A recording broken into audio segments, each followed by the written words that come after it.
So the war in Ukraine has prompted yet another pretty big refugee crisis. According to reports that have come in, over an estimated 1 million people have already fled from Ukraine in search of safety. They've crossed over into their neighboring nations. There are long queues of people who are waiting in places where they can cross over from Ukraine into other neighboring nations such as Poland, Romania, amongst others. And my colleague Anas Malik is presently in Lviv and is reporting for us from the conflict zone. Anas, thank you very much indeed for joining us on this broadcast. Bring us up to speed with what the situation is like in the place where you're presently stationed. Well, Saleh, I drove from Poland into Ukraine all the way to here where I am, into Lviv, the western city of Lviv.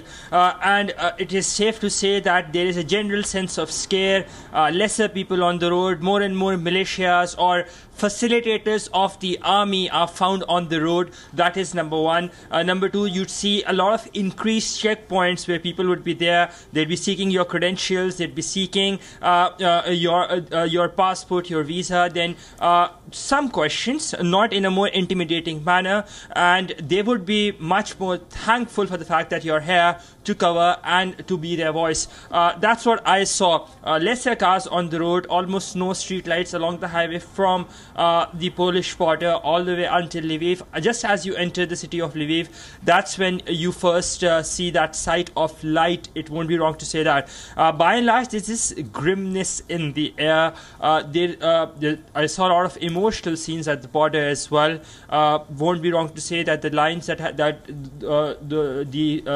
queue of cars that has been talking about or spoken about, that is about 10 kilometers. It won't be wrong to say that it's not exaggerative for the fact that the lines are as long as about 5 to 7 kilometers at least, and you'd be really lucky in case if you're able to find a taxi that is heading back from Poland into Ukraine. Saleh? Right now, Anas, the reports that are coming in of refugees who are trying to cross over the border from Ukraine into Poland, there said to be some very long queues. Is there any specific reason as to why people are being held back, especially in the context of non-Ukrainian citizens, especially Indians and Pakistanis and other students who are trying to make their way out from Ukraine into other neighboring nations? Why is it that these students have been held back? Well, this is one of its kind of a crisis because Europe has probably never seen anything like this in 3 or 4 decades at least. So the borders of Ukraine, the neighboring countries of Ukraine are not equipped or associated with handling such a crisis of this scale. And that is the reason we're seeing queues. As I said, when I was crossing over, it was easily a queue of about 5 to 7 kilometers, long lines of cars and only cars and people and cars which are filled with people.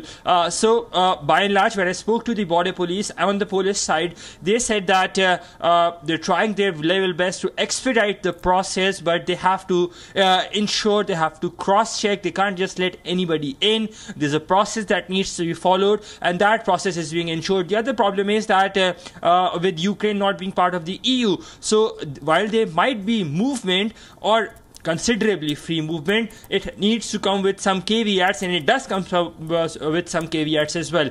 With regards to that discrimination on the border, that is a pertinent and persistent issue. Even I was a witness to that yesterday, just last night, some hours back. The Polish side say, both the Polish and the Ukrainian side say that they're trying their level best to ensure that there is no institutionalized racism and that there is no institutionalized discrimination by and large. However, they are treating individual cases as per the SOP set and the necessary disciplinary actions as what is being enshrined.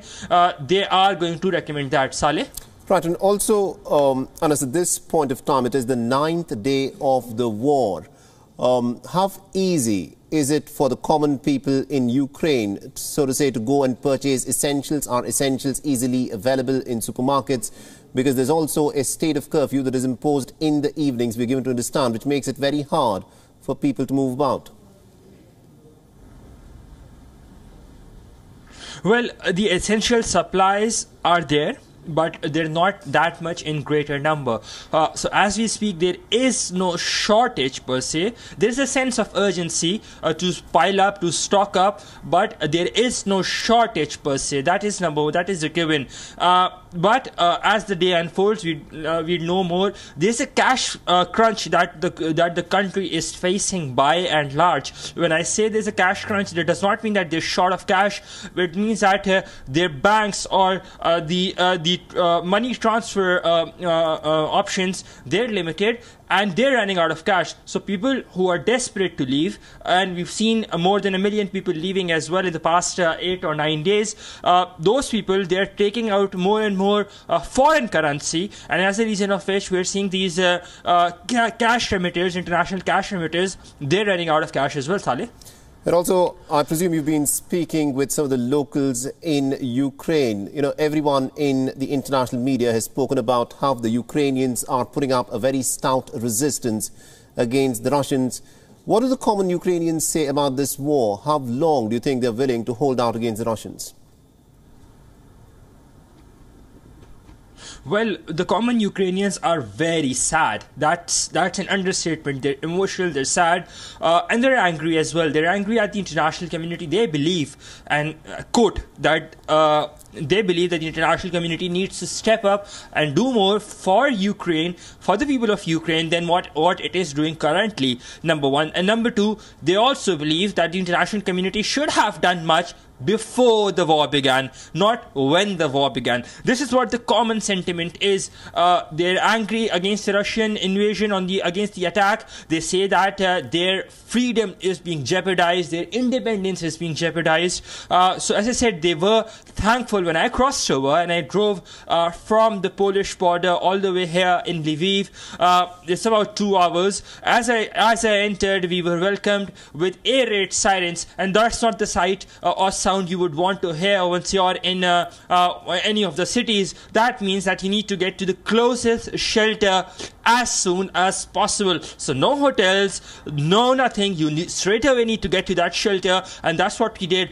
I was assisted by one of these local people, and there's a vast difference in the language as well. But regardless of that, the language of love, it is something that is very reflective from these people, from their actions, and I witnessed that yesterday as well. Just as I entered, as I said, there were air raid sirens going on. I was not accustomed to the city's shelter or bunkers, but I was straight away rushed by a local into one of these shelters until those air raid sirens went off. Saleh? Absolutely, indeed. Thank you very much indeed, Anas Malik, for joining us and getting us all those insights. This, of course, is a big story that we'll continue to track. Do stay safe then. WION is now available in your country. Download the app now and get all the news on the move.